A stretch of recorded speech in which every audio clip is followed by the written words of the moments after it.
This episode is brought to you in partnership with the Mighty Arrow Family Foundation. To whom much is given, much is expected. This value guides the philosophy behind the Mighty Arrow Family Foundation today.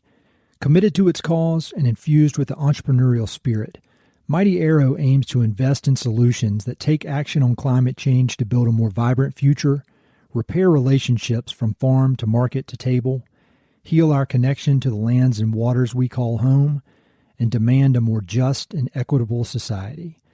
To learn more about Mighty Arrow's forward-thinking, optimistic, and visionary work here in the American West and beyond, please visit www.mightyarrow.org.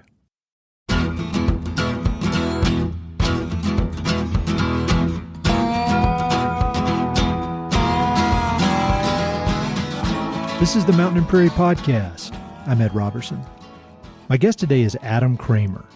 Adam is the CEO of the Outdoor Alliance, a coalition that brings together human-powered outdoor recreation groups to protect public lands and waters.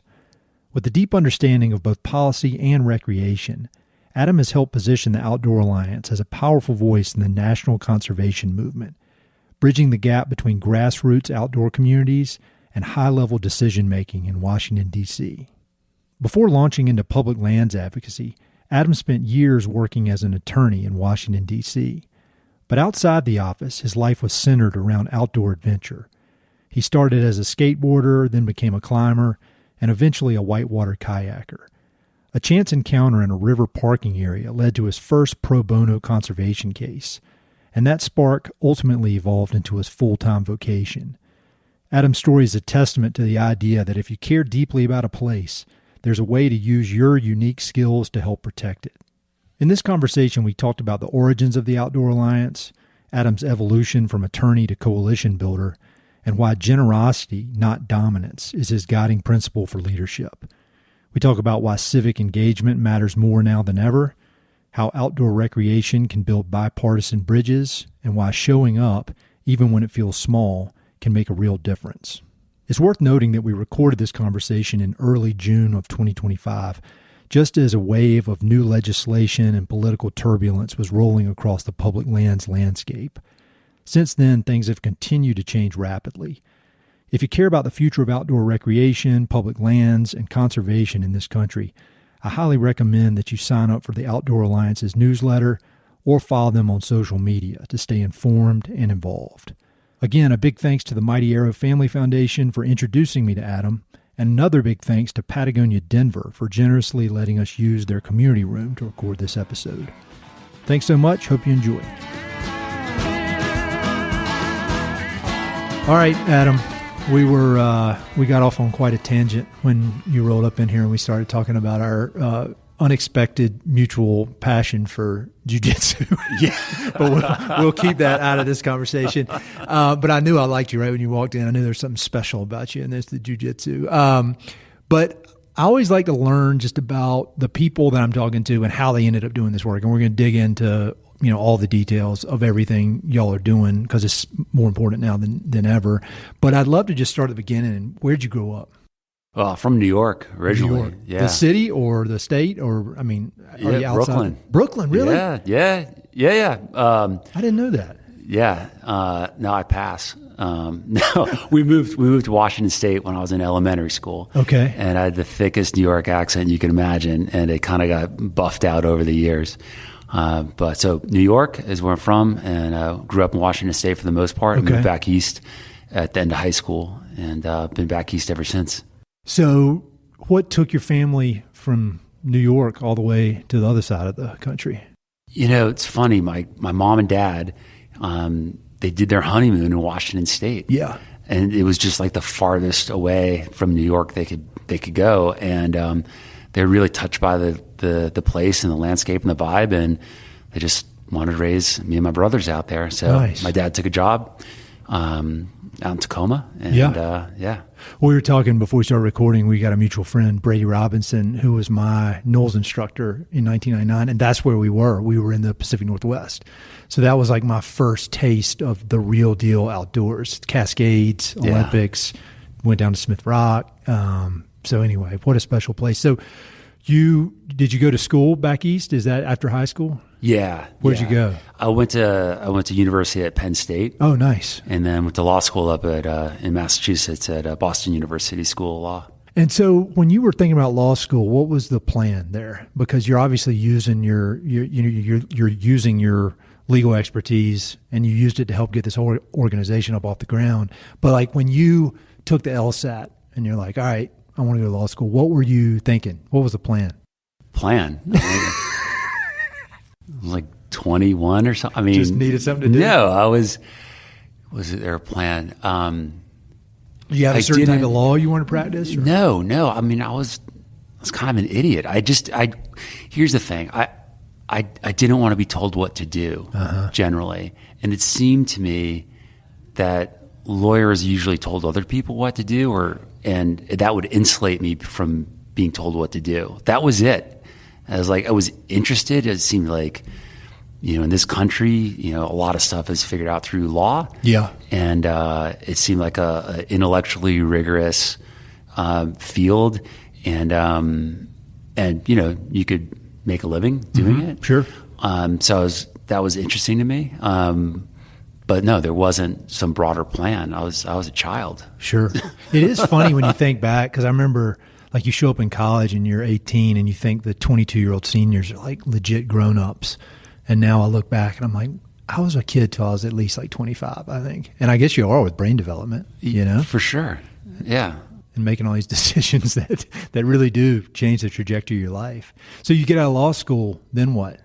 Well, I got out of law school with a ton of debt. Sure. And, and an interest, it was interesting. I learned a ton in law school. It was great.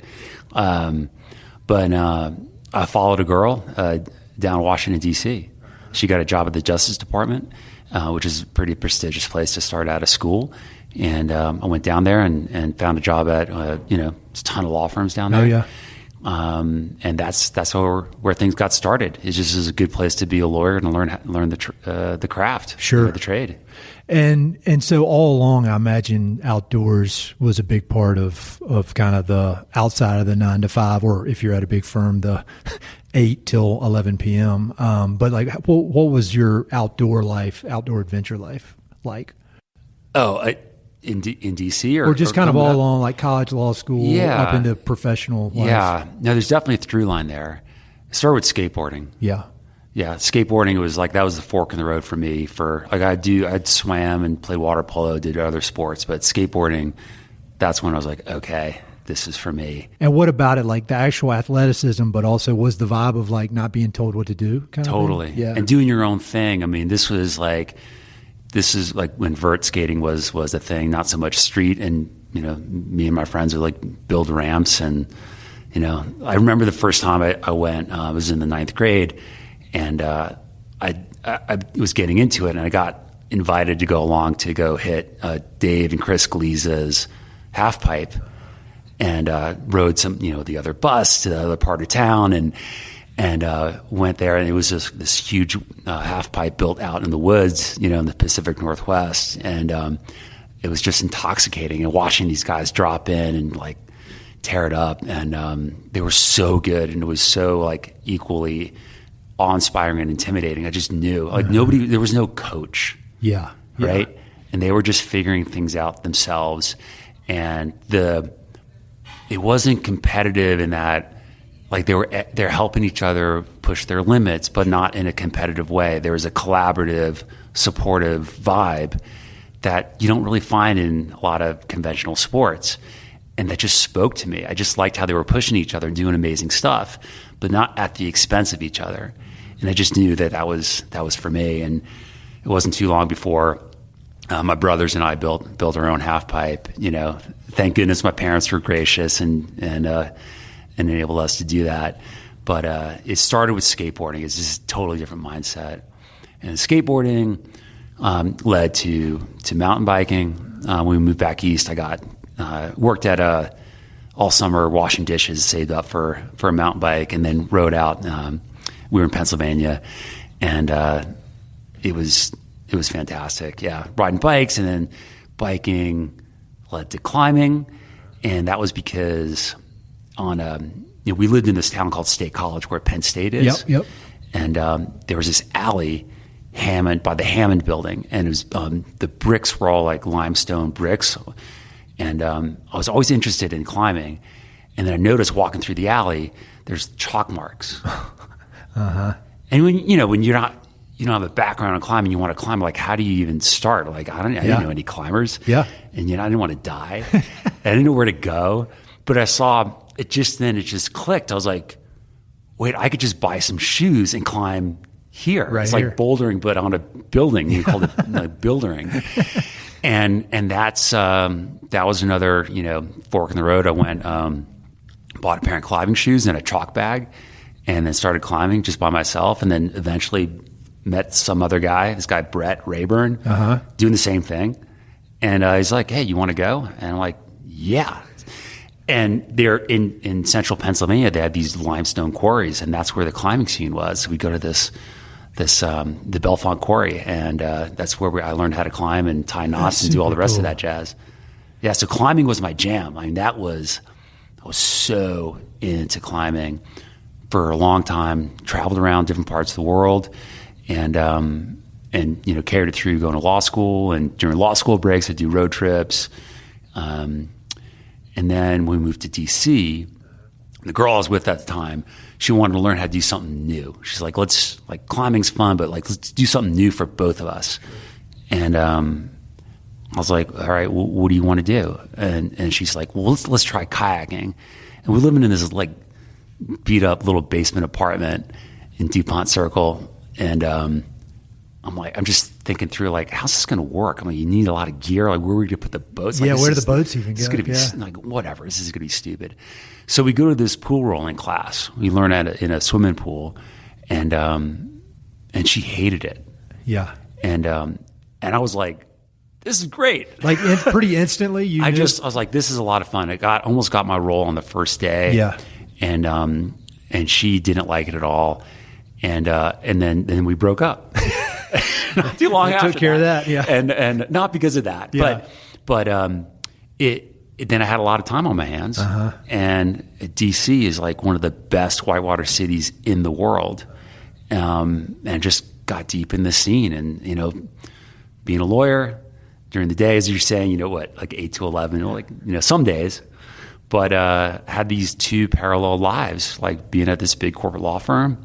And then paddling in one of the best places in the world to paddle, and traveling around all through West Virginia, North Carolina, Quebec.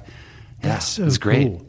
Well, did you have? I'd love to know how you felt like when you walked into work on Monday after you'd been on a hardcore adventure. Because I would imagine most of those lawyers were not doing that kind of thing. Like, did you feel like separate from the? Did you feel kind of like I'm kind of separate from all these people, or did you even think about it like that? I've had that feeling before when I used to have to wear a suit every day, and I'd go do some big adventure on the weekend. When I'd come back, I'd be like, I'm just kind of different than this scene here. I don't know that it fully works. I mean, I can do the work while I'm here, but I don't know that it fully works.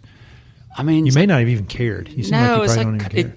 Well, code switching, you just it's just a different setting, and I had a lot of law school debt, and I had a job. And it was also, I was, learning a lot, and there were aspects of it that were good, but it was profoundly restorative. I mean, just being able to have different aspects of your life, I think it enabled a level of resilience and compassion that, I don't know if I would have gotten if I was grinding it out all the time at the law firm. And then, through climbing and all these other pursuits, but especially kayaking, it takes you to like different parts of the world that but for kayaking, I wouldn't go there. Sure. And you develop this connection to place, and it gives you context. Like, DC and West Virginia are geographically really close, but culturally, very different. And it was nice to have a contrast of DC, which is so well, I won't get into it, but it's got a certain vibe. I spent a summer so my wife went to grad school at George Washington, and it was when we were dating. And so I spent 2 years, every other weekend. And then I did an internship in DC at a real estate development company. And And so we would go out, like I remember one time I did like a half marathon, but it was in that little corner where it's like Virginia, Pennsylvania, and West Virginia. Yeah. And it was just, it took an hour to get there, but Harper's Ferry. Yeah, it was right in the Harper's Ferry area. And it could not have been more different than where we had woken up that morning. Totally. And the fact that it's so different, but so close. Yeah. Different culture, different vibe, like everything. And just, it was restorative to have like different versions of reality so accessible. Sure. And I was grateful for it. Well, then that brings me to the kind of the trajectory of your career. I mean, I believe, and I know you do, that in order to really want to fight for something and stand up for something, you have to fall in love with it, whether that's your kids, for people like me and you, the outdoors. And so you had been building up this love of these wild places through climbing, through paddling. And at what point did you decide, all right, I'm going to start giving back, or I'm going to start putting in some of my professional expertise to helping protect these places that have brought me so much kind of restorative power, I guess? I wish I could say it was intentional, but it wasn't. Really? That's No. a better answer. I like that. No, it all happened. It happened in a parking lot.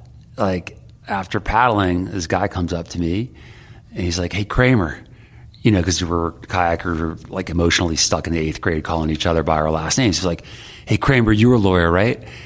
And I'm like, "Yeah." And then I'm waiting to say like, "I can't help your brother-in-law," or like, "I don't do that kind of stuff." But this guy worked at American Whitewater. This guy, Jason Robertson. And he's like, well, we need to renegotiate the hydropower permit on the Upper Youghiogheny River, Upper Yough, out in Western Maryland. Can you help? And I just reflexively said, yes. I'm like, yeah, I'll the Upper Yough? I'm like, yeah, I'll help. And did I know anything about hydropower? No.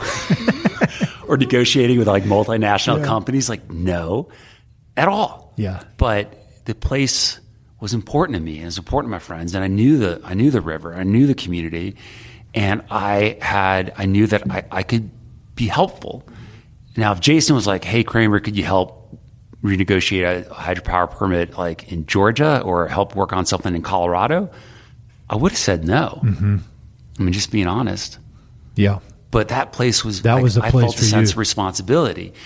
And also I was like, we get a better release schedule, get a bit more days that work for me and my friends, that would be good. But also to do it in a way that's like, restorative for this part of the world that is just, delightful. And that was the fork in the road at the time. I wasn't like, okay, now I'm going to change my career. But I went back to the folks at the law firm, and they got this. All big law firms have pro bono policies, for the good, where you donate your legal skills for social benefit. And there's various ways to construe that. But I said this is a way we could help conserve and protect the environment and help local economies can like contribute. Could I get credit for this time? Could it count as part of the pro bono program? And they said, yeah. Wow. That's cool. And they didn't have to. Yeah.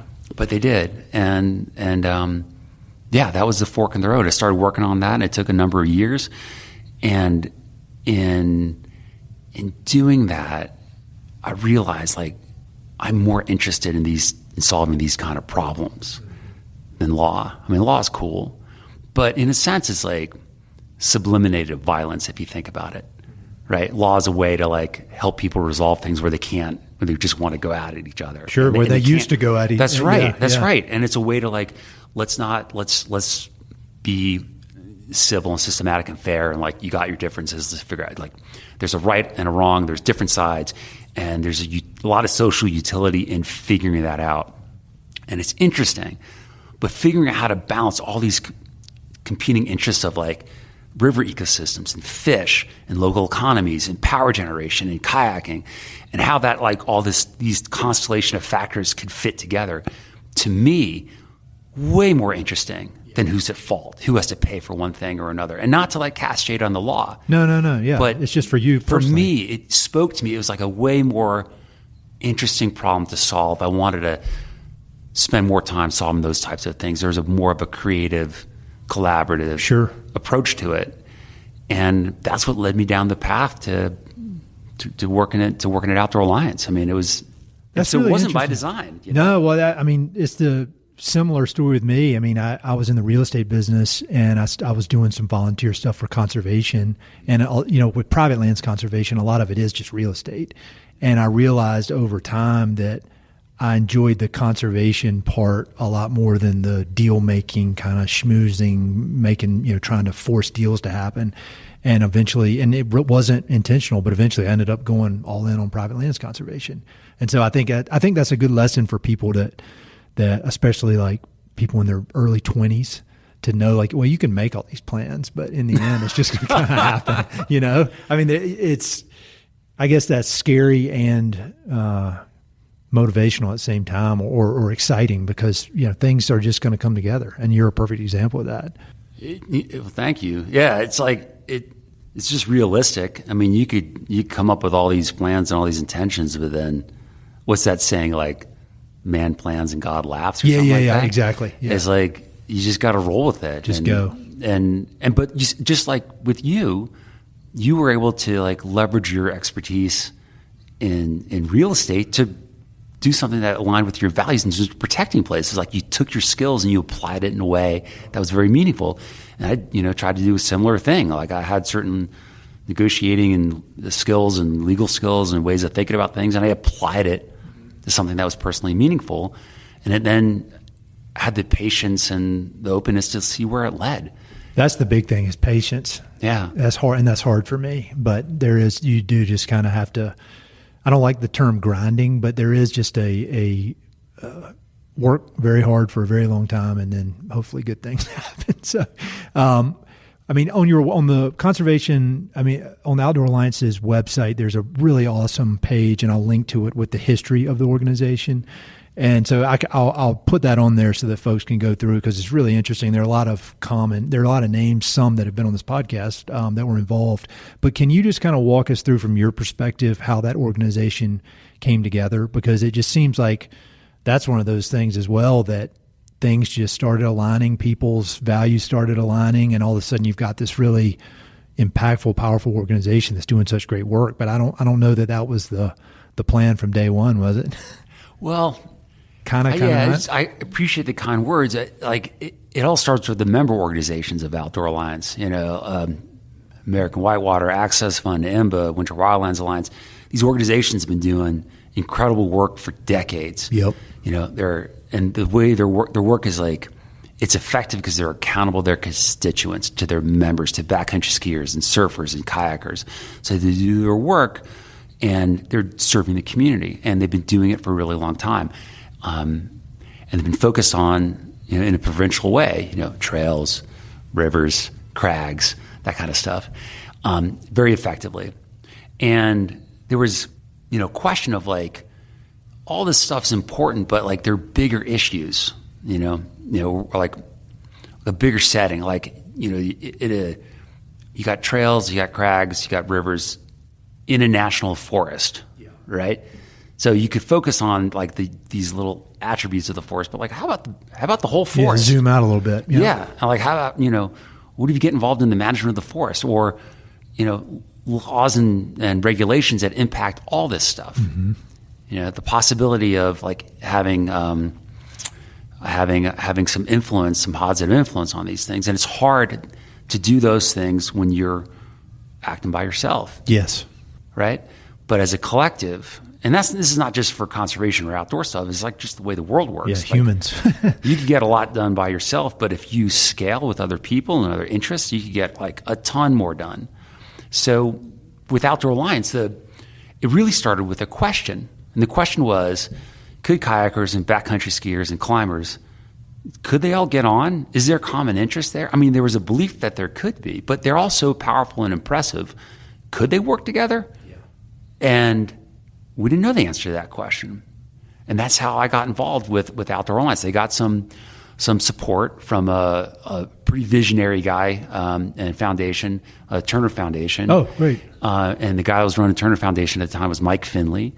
He's a career Park Service guy, super innovative thinker. And he's like, he took a step back and he's like, you all care about clean air and clean water. Like, maybe you could work together. And he gave some support to these organizations and said, here, see if you guys could figure out a common agenda. And that's, and they wanted somebody that was based in DC, somebody from the community. The stars lined up, and I was there, and I was on the board at American Whitewater, and I threw my hat in the ring. And I was at a law firm at the time, and that was my framework, and they became a client. They hired me, and I remember the very first call. We're on the phone, and I'm just thinking, like, this is like a dream come true to be able to like have a client like this, not just American Whitewater, but like all human-powered pursuits. And I was like, all right, so what do you want to do? And then like there's tumbleweeds on the phone. And then one of them says like, well, I don't know. What do you think we should do?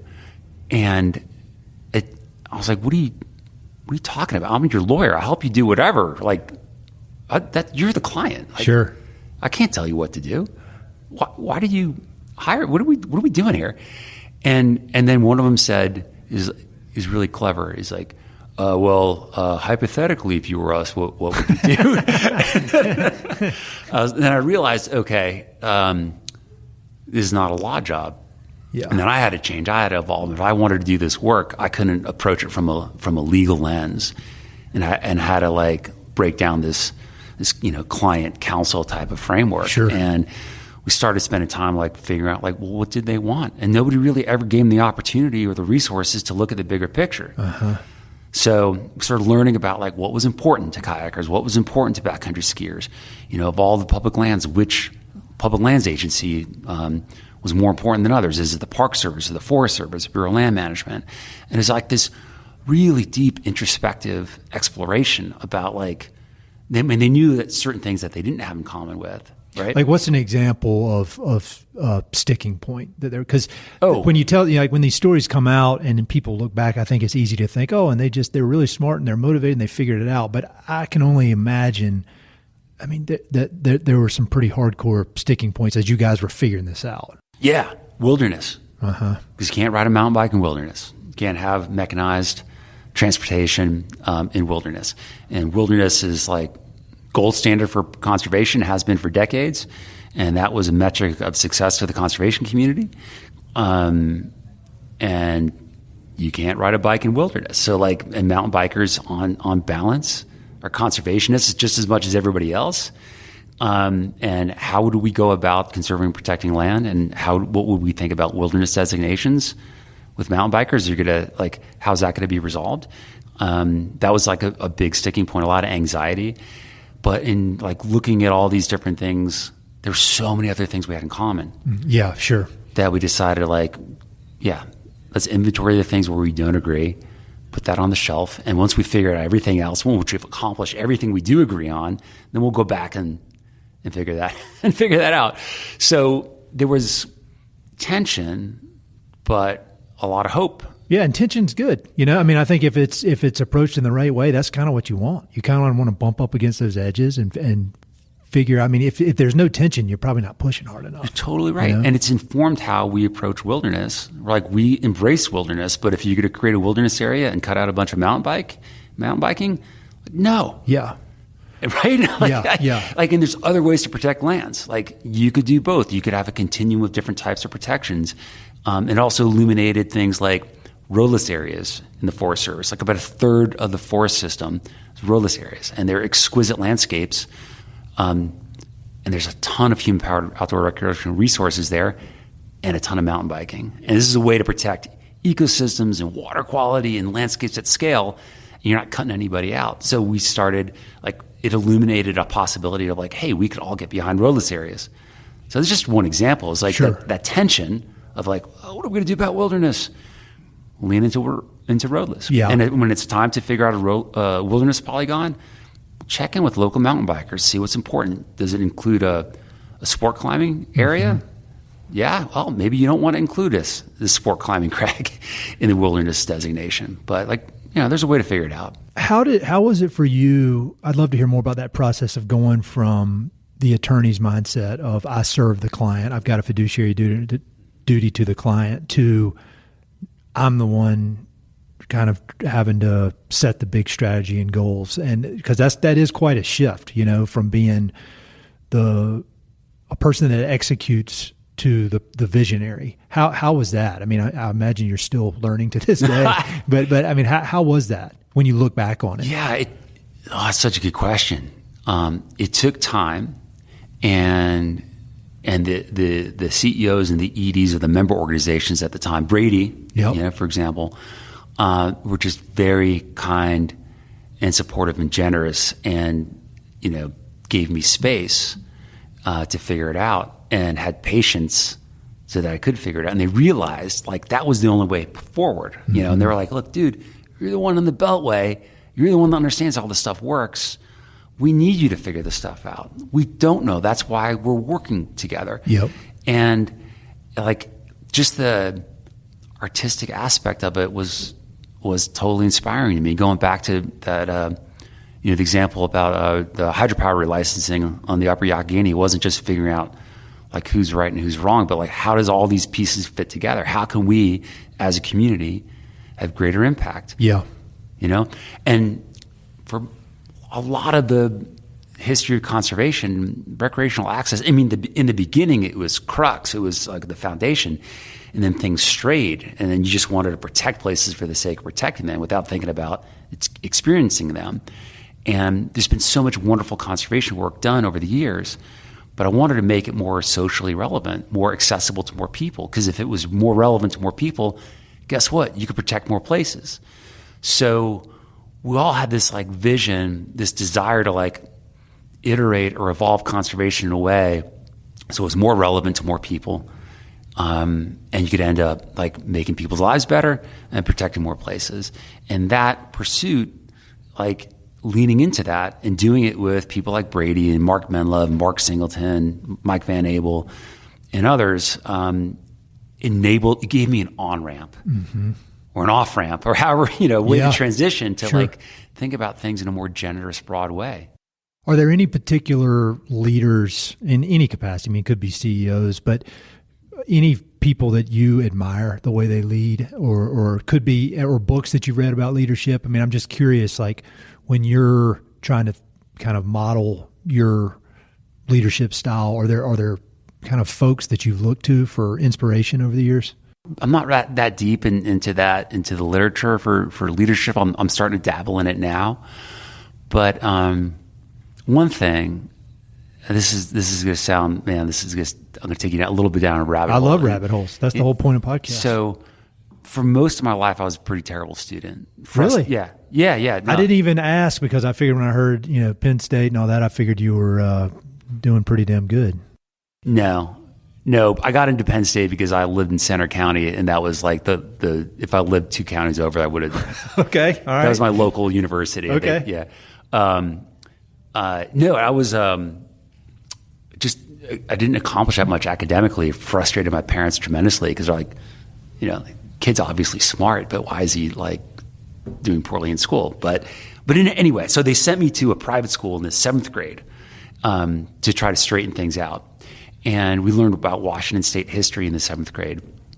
And I had this wonderful teacher, Mr. Stagg. Okay. He was from Australia. He's really tall. He's 6'6". And he talked about, the conventional history of Washington State. And then we also read about, indigenous cultures. Yep. Quite a bit. And it was, back at the time, it was pretty unusual to have that much in the curriculum. And we learned about this practice of some of the tribal nations up there to do the potlatch, which is, as I remember it, they would have these big convenings, these big parties, and the chief would give a lot of stuff away, all the most important possessions, powerful, the canoes, and it was a power play. And it was instead of dominating people through violence, they would do it through generosity. Oh, and wow. it was the subtext is I'm so wealthy. We're so well off. Take this. You take it. You take it. And giving stuff away in this kind of way to assert influence through generosity. Yeah. And being, it might sound like a little manipulative, but I think it's also, it requires like an attention to like what people need. Mm-hmm. I completely agree with and that. help, like, what do they need? How do they thrive? And like, if you are focused on people's needs, their motivations, and you keep what you want in mind as well, but you can't, the only way you're going to get anything done is collaboratively. And if you don't pay attention to what other people need and what other people want and what motivates them, it's hard to lead. It's hard to get stuff done. So that whole idea of getting things done through generosity and not through dominance, that's been, thanks, Mr. Stagg, for introducing that idea. It's like, I've taken that through I think my whole life, and it's really blossomed through Outdoor Alliance, because the vibe is one of generosity and support and collaboration that arises out of like, we've got some resources. We could give up a little bit for the greater good. Sure. And by setting that example, everybody else can kind of let down their guard and probably be more generous as well. That's right. Because I do think sometimes it's like a prisoner's dilemma thing where people are like, well, if I'm generous, then they won't be, or, if I do this, they'll do that. But when somebody just commits, all right, I'm going about this in a generous way, I think it opens up opportunities for more people to act like that. It's funny you say that, because I'm working on a writing project right now, a book proposal, and there's this point for me personally where I kind of shifted from being very in the real estate business, aggressive, win-lose, zero-sum game, to more of a generous mindset. I mean, it's like the most life-changing concept, personally, professionally, across the board. Yeah, it's just pragmatic. It's like you take a step back. Works. It's like, what do you want? You want to do this? Mm-hmm. You're not going to be able to do it by yourself. Yep. And you can make some people do certain things, like big shot. But if you really want to get a lot of people working, you're going to have to coordinate with people where you can't make them do things. Yep. And if you can't make them, like, how do you find out alignment? If you don't approach things with some curiosity and some compassion and some understanding, then it sets things up for you all to be creative and like scale things up and do cool stuff. I love the organic nature of the way you've gone about everything. You just you figuring out as you go. Because sometimes people, and there's nothing wrong with this, and I do this, but they'll have some long list of books about leadership they've read. But I think you're an example of let's just go. Let's take action. Let's figure it out as we go with a generous, purpose-driven approach. I think at the end of the day, like that's what you need. You can fill it in with books and all that kind of stuff and philosophies, but that taking action that you seem to embody that, just action. You're looking into the void. It's not a script necessarily, but what we were doing. But also, it's just being pragmatic, and also, like, I wanted to be. I thought that our community was under-indexed in terms of influence on our public lands and waters. At the time, you had this, development interest, extractive interest, very well organized, very well resourced. And they invested the time in the relationships to get stuff done. In the conservation community, same thing, and we would just slip between the cracks. We weren't like really, we were aligned with conservation, but we wanted to be able to enjoy these places and experience these places. And their measures of success, the most traditional measures of success, didn't fully take into account the experiential value of these places. Yep. Right? So and their agendas, that's cool. Like, have at it. But I wanted to make sure that, like, we could be at the table as well. And I wanted to reallocate power so that our community had a little bit more, because I believe that our community would use it with good intention and would use it in a generous way, and would use it, of course, for their self-interest, but also for the bigger picture. And that the results that you would get, if we were there helping inform things, the result would be better for us, but better, like, big picture. Sure. And I just felt this sense of responsibility, and like, hell, we could like figure out how to like climb this and run that and stick this line and go from like a 26-inch rigid mountain bike to like a dually with 29-inch wheels. I was like, we could solve all these problems and innovate and push each other, like we could turn some of that creative energy towards conserving and protecting these places and also making it more accessible and more inclusive along the way. Like we have it in us to make the world like a little bit better. So like, let's do it. I love it, man. I love it. And that brings me fast forward quite a bit, but where we are now, and we're recording this in early June 2025, just endless. I'm on so many email lists, and whether it's from backcountry hunters and anglers, TRCP, you guys, you can't. My algorithms feed me endless scary stuff about threats to public land, and I know you're just on the front lines of it all day long. A very basic question that I've never been able to fully understand, and I think people like this podcast because I'm not scared to ask stupid questions. But what individuals? I'm not talking about like groups of people like the oil and gas industry, but what individuals are pro sell off public lands? I don't understand who would be for that. I understand why oil and gas would be, but I don't understand why any individual would say, yes, please sell off public lands, unless you're a politician. Yeah, the polling definitely doesn't support that. I mean, in general, the public supports keeping public lands public and funding agencies like the Forest Service and the Park Service. If people get it as part of their identity. I mean, I feel like it's the full spectrum from the most far right hunter and fisherman. I mean, I'm being very, generalities here because I'm a hunter and a fisherman, but then to the farthest left member of the Audubon Society. And I teach my girls about birds every day. So I'm kind of in both sides of things, but none of them want a massive public land sell-off that I know of anecdotally. It doesn't seem to resonate with the public. Okay. I think there's some frustration. I didn't know if I was missing something. No, you're not missing anything. I think certain states have got a ton of public land, like a proportion of public land relative to private land. Sure. So it creates some concerns, some anxieties, but there are provisions within federal law to transfer public land to private parcels in a thoughtful, systematic way when there's a need to do that with a public process. And that happens, and it should happen and continue to happen. It's like a pressure release valve. Sure. But the law, it's more than 50 years old. It's FLIPMA, the Federal Lands. Oh, yeah. Yeah. So, and there's the premise is that the federal estate shall remain intact. Like, as a general matter, public lands should remain public. Tinkering here and there, parcel here, parcel there, sure, don't blow up the whole system. But yeah, the premise of keeping it all public, it's enshrined in law, and it also, it stacks with public sentiment.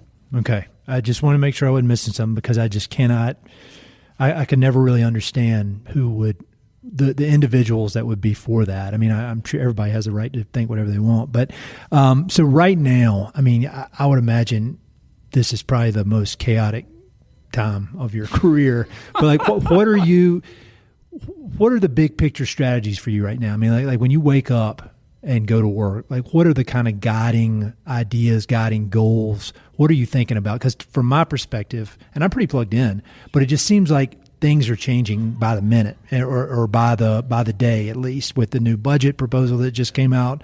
I mean, how do you even begin to prioritize? And then what are those priorities for you at this moment? Well, that's being able to prioritize is important. Otherwise, you're just like stabbing around. Yeah, like swatting flies. Yeah. And that's the stakes are really, really high. And the stuff is so consequential that I understand the need to just like to feel a little panicked. But our responsibility is to, take everything in and sort in terms of all these things. What's the most important? Of the things that are the most important, where are we well positioned to have a positive impact on? And we focus on those things. You can't do everything, but it's our responsibility to figure out, like, of the whole universe of stuff that's going on, interpret what does it really mean practically, and how can we have a positive influence on it, and then kick a plan into action, and not feel bad about not being able to fix everything. Because take a step back. There's a lot of bad things going on in public lands and conservation, but like there's a lot of horrific things going on in the world. Exactly. That's what I think about all the time. so many things that are so bad that I would love to change, that arguably in certain ways are more important than what's going on in public lands. But for Outdoor Alliance, for this organization, for our community, we have a comparative advantage. We're better positioned to solve these problems. And that's why we focus on these problems. And there are other people and other organizations that focus on other problems. You can't do all of it. So you got to maintain the composure and be at peace with knowing, like, there's certain things I could do. I could have a slightly better impact, and that's where I'm going to direct my energies. And I'll make the world, I'm not going to fix everything. I'll make the world a little bit better in this regard, and in the aggregate better because I'm better at this part. I noticed that in the video, your 10-year anniversary video, there's a part where you're talking about the different challenges. And I noticed you said we can make a dent in climate change. And I thought that was so refreshing, because I think there's a lot of people that will say about solving climate change. And it's great to be aspirational. But I just, that one word you said, I was like, that's really cool, because it's realistic and it's focused and it shows priorities and it shows, I don't know, I just thought the way you said that was, it struck me as empowering versus we're going to solve every problem in the world, like I thought that was cool. So right now you're in Denver, we're meeting at Patagonia's nice enough to give us this room, which is so cool. You're here meeting with different funders, different stakeholders. What are you talking with them about? Like what is the main priority at this point? Oh, the reason I got on the plane is to welcome the second cohort of our Grass Tops Collective, which is one of the most exciting things that we're doing at Outdoor Alliance.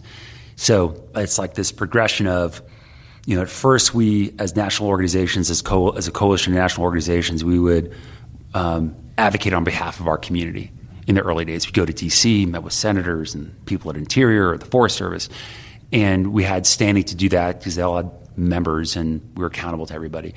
And then over the years, we started to empower people to act for themselves and mobilize people, through email and social media, and educate them as to what's going on, and they would reach out to their lawmakers and help, advance agendas. And the idea of having constituent-based advocates, like people that want to do more than just write. Not that emails aren't important, sure, but cultivating people to be advocates beyond the framework of an issue. Like historically, there'd be an issue, there'd be a thing, and you try to find people to work on that thing. And what we've done with the Grass Tops Collective is kind of flip that on its head and focus on people that are interested in being civically engaged, people that want to learn about not just conservation policy, but how Congress works, to whom are they accountable, what's the ecosystem to get stuff done, because there's an endless supply of issues. There are always going to be issues, but if we can invest in our community's interest in building relationships with policymakers so that they've got the ability to have like a trusted relationship with elected officials, that would have an incredible impact on, informing how conservation policy is like conceptualized and pursued in this country. So the way that we're doing that is like we're finding people from, important parts of the country in certain congressional districts and states that are leaders within their community, that are interested and passionate, and we're training them with how policy works, how civic engagement works. And they are going to be able to help advance the mission of Outdoor Alliance, but also the missions and the objectives of their local organizations and local communities. So we trained 20 people last year. It was a fantastic success. Got an amazing collection of individuals, and we're training another 20 this year. We're on track to 20 a year.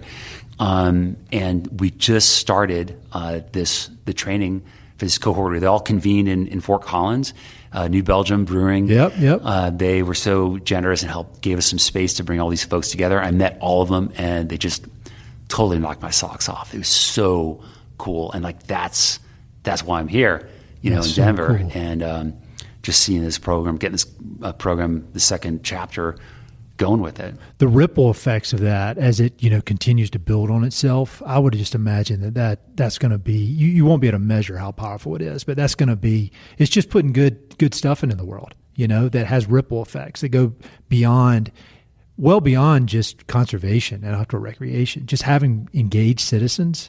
Because I feel like that is just, I think about myself, and when I was in the private lands conservation, I went up to D.C. for this week called Advocacy Days with the Land Trust Alliance. And when I showed up with kind of a sour attitude because I was thinking, these politicians don't want to hear from me. Yeah. And, I'm not bringing them money. Like I'm just coming in here to talk. But the experience was the complete opposite. I went in for the farthest right and the farthest left and everybody in between. And I got to meet with actual senators, with actual representatives. They were engaged. They asked questions. Some real change happened. I mean, it took like 4 years, but real change happened. Just 4 years? Yeah, from those initial meetings. And it was one of the most inspiring, perspective-shifting things of my life. And so can you talk a bit about the importance of people engaging with their elected officials? Because I had completely I always admit all this stuff and how dumb I am on this podcast, but I had completely written that off as a waste of time. And so I imagine there are other people like me that think the same thing. Sure. I mean, with all the ritual and ceremony of Congress in D.C. and it's hard to get into these are they're running the country. It's all this status. It's intimidating. You're like, oh my God, it's a senator or a congressperson. It's why would they care about what I think? And let me tell you, what you just learned is totally true. And if you think about it, they need you to do their jobs. Mm-hmm. And I think about it from a math standpoint. If a congressional district, average congressional district is about 700,000 people or so. In a state, some states are pretty small, maybe about, some states are less than 1 million people. Some states have tens of millions of people. Sure. But regardless of the scale, you got to make decisions on behalf of your constituents. You got to make decisions on behalf of 700,000 people. How are you supposed to do that? Yeah. You can't talk to all of them, right? But it's your job. You're accountable to your constituents, and you have to believe all these people, regardless of whether they're aligned with your political views, give them the benefit of the doubt that they're earnest and they're trying to do their best, and they're trying to perform on their job, which is to make decisions, from the perspective of their constituents for the benefit of the country, and they got to strike that balance. And it's impossible to talk to everybody. So they absorb as much information as they can, synthesize as much as they can. And if they have the good fortune of meeting a constituent, somebody to whom they're directly accountable, that actually knows what they're talking about, that's an asset for them. It's not that you're not a burden. You're a resource. Yeah. They need you. And it doesn't mean they're going to agree with you. But for them to exercise their judgment, to make decisions for their job, they need the data, they need the information. And they get it from all these different sources, but to the extent that it's from a trusted source, adds a little more weight in the scale. And if it's consistent, a little more weight in the scale. In terms of how important, not that they're just going to do what you want them to do, but how much they take into account what you have to say. So showing up is profoundly important, and more so given how many people don't show up. And I think about it in a way that if you don't show up, you basically double the power of somebody that you don't agree with that does show up. That's a good way to think about it. And I don't want to do that. Yeah. I'm just no. Yeah. I'm not going to double, you think whatever you want, but I'm going to 2X what you have to say. I'm going to show up and just see how things shake out. So it's important, and also to have some empathy for these lawmakers. It's a tough job. I can't even begin to imagine it. Yeah. I mean, I remember when we were waiting in one of the rooms, one of the aides who he's probably 23 years old was answering calls, and you could tell he was just getting an earful. Yeah. And he was taking notes and just not yes ma'am, but you could almost hear it, the passion, we'll say, coming through the phone. And you think so much of different opinions and different ideas coming in all day long, and being able to manage that it takes a special kind of person. Yeah. And then to do it right. And then you multiply that 435 times for all members of Congress, and then 100 senators, right? And they're all doing it at the same time. And it's this chaos in a sense. But what's the alternative? Yeah. A dictator? It's all super messy, and it takes a long time. You said that thing took 4 years, and we're joking oh, it only took 4 years. Stuff takes a long time, but it's the trade-off. You want accountability. You want to have some influence. It's going to go slower. Yeah. And that's a trade. I think this country's, made the right decision. Mm-hmm. I think so. In the video, I see Gabe Vasquez. Yeah. And he was on this podcast before he even ran for office. Yeah. And how cool is that guy? What a success story, man. Gabe's awesome. He's so awesome. And he from the little bit I know, I'm not fully plugged in, but he seems to go across the aisle, partner with, like, I think he and Ryan Zinke worked together on a big issue. And what an awesome guy he is. That just makes me feel better about everything, knowing that he's there and that there are other folks like him. Oh, yeah. Yeah, Gabe was on our board. I didn't know that. Yeah, Gabe was on our board, and I got to know Gabe years ago. We were both on the Federal Advisory Committee for the Forest Service to work up their new approach to forest planning. And you spend a lot of time, getting together with people from all across the country, and the purpose of it is to help the Forest Service, give them some guidance, give them some feedback on their responsibilities, and putting together this, implementing the planning rule, and you get to build these like close relationships with these people from all these different walks of life. And he came on the committee, and I came. My flight was a little late, and he was presenting. And I walked in and I was like listening to him, like, I like this guy's cool. I like this guy. He is cool. And, because there's like 20 people on the committee, you're not hanging out. You kind of find your crew. Sure. And really quickly, we just like started hanging out together at the Federal Advisory Committee meetings. And it didn't take me too long. I got to know him. And I'm like, this guy, I want this guy on the board. And I went back. I was like, this guy's got to be on the board. He's so cool. He's so thoughtful. And he's like, yeah, man, I love what you do. And he was on the board for a spell until he ran, for Congress, and great admiration for him and his willingness to reach across the aisle and work with Ryan Zinke, and two monumental things that he's been working on with Congressman Zinke. One is they created this public lands and public hands bill, piece of legislation. Yep. Right, so you were talking earlier about who wants to like privatize public lands. There are a lot of people, like a lot of interests, want to privatize public lands, even if it's not popular. There's momentum and interest in doing that. So for Congressman Vasquez and Zinke to step up, across the aisle, and go like, no, sit down, son, you're not doing this. Huge. And then they created a public lands caucus. Oh, okay, I did hear about that. And the public lands caucus is. It's a convening of like-minded lawmakers, and they have all these different kinds of caucuses for everything you can imagine.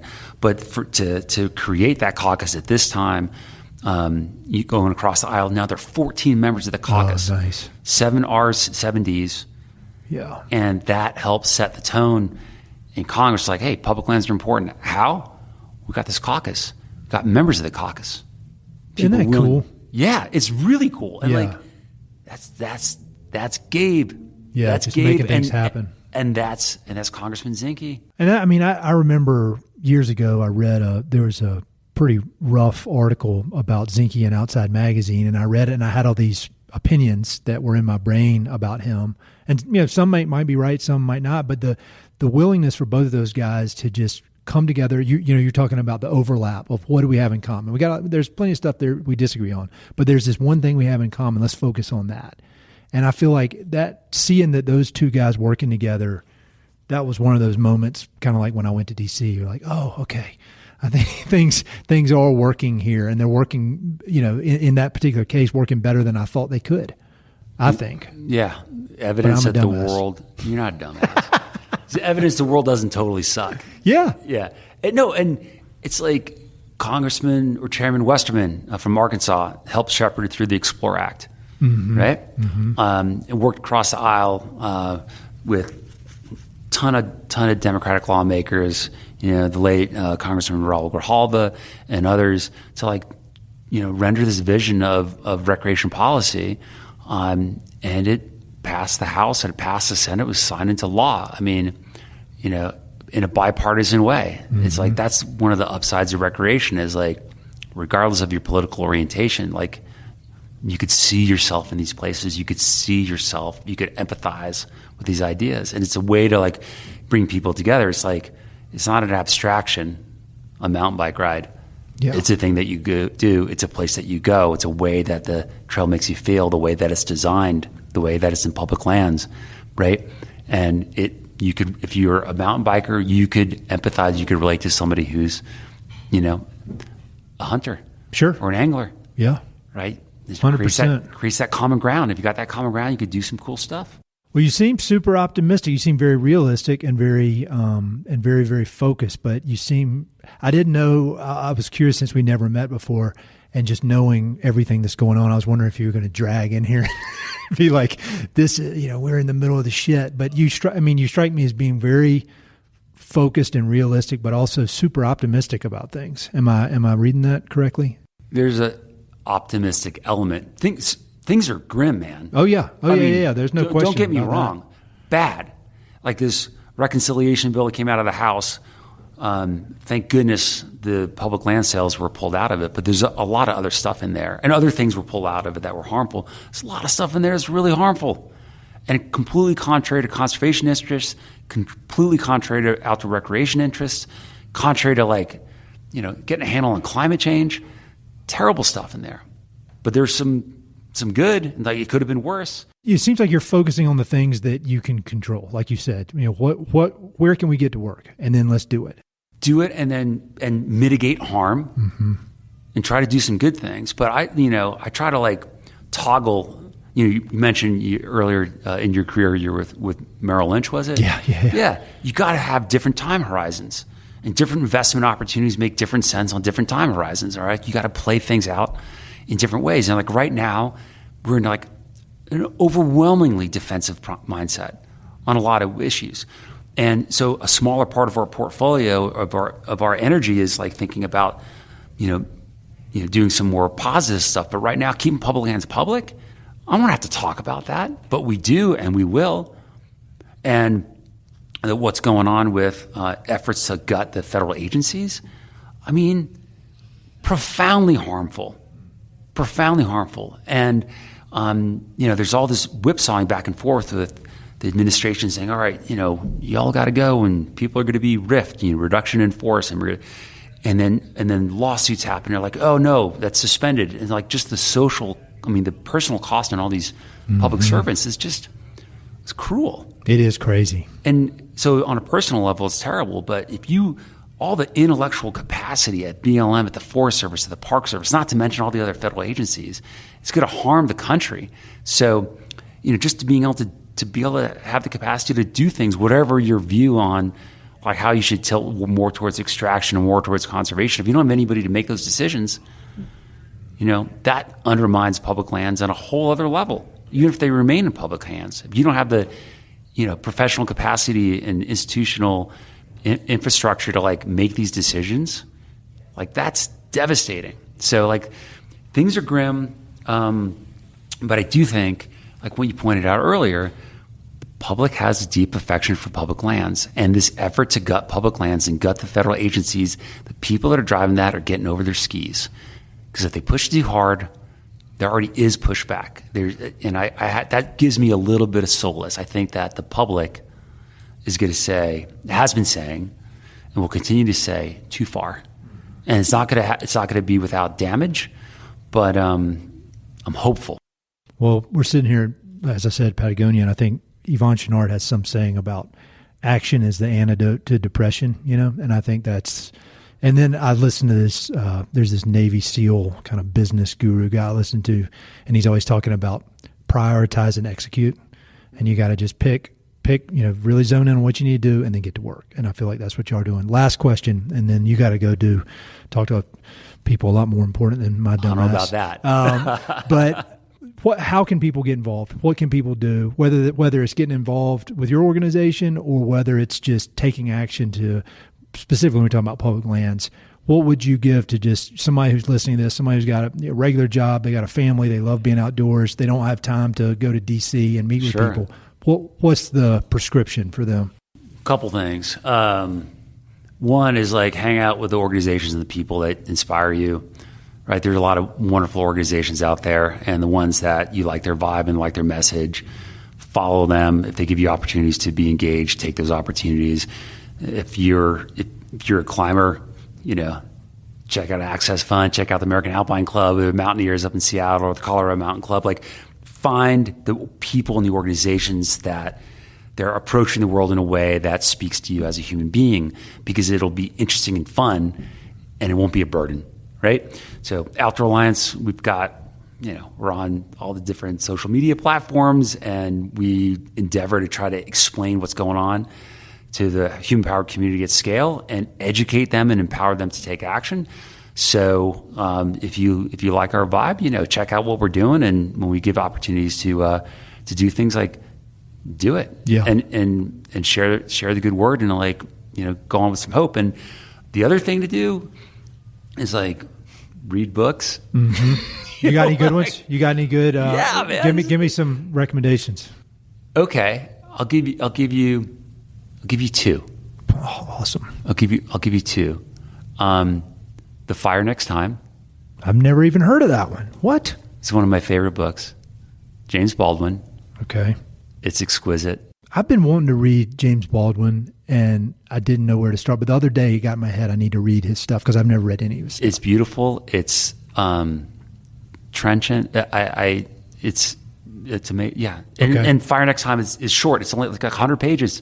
He's writing a couple of essays to one of his nephews or something like that. So that's been around for a long time. Ezra Klein's book, Abundance. My wife was talking about that yesterday with her job. Yeah. Yeah, and everybody's just talking about that book. Check that out. Okay. I haven't read it yet. It's super thoughtful, and it'll catalyze some ideas and ways of thinking about things that I think would be very, very helpful. You're the man. This was so fun, man. I feel like I've known you for many, many years, and we just met. But I really appreciate, first of all, you taking the time to talk with me. But more importantly, everything you're doing, because you're going hard. You've been going hard for so long, and you just got this amazing coalition of just badasses that are working, and it makes me feel better about everything. And I can't even comprehend how hard you go and how much is involved, but I just greatly appreciate it. So thank you. You're welcome. It's been a pleasure. Hey, it's Ed again. Thanks so much for listening to the podcast. I know your time is valuable, so it means the world that you spend it listening. If you want to support the podcast and help it to continue to spread and grow, there are a few ways you can help. Number one, pass it along to a friend or share it on social media. Word of mouth recommendations are the most powerful way for ideas to spread, so I'd love it if you could share the podcast with a few pals who might enjoy it. Number two, you can go to Apple Podcasts and give it a 5-star review. Good reviews encourage the Apple overlords to suggest the podcast to others. So there's a link in the notes if you'd be so kind as to give it 5 stars.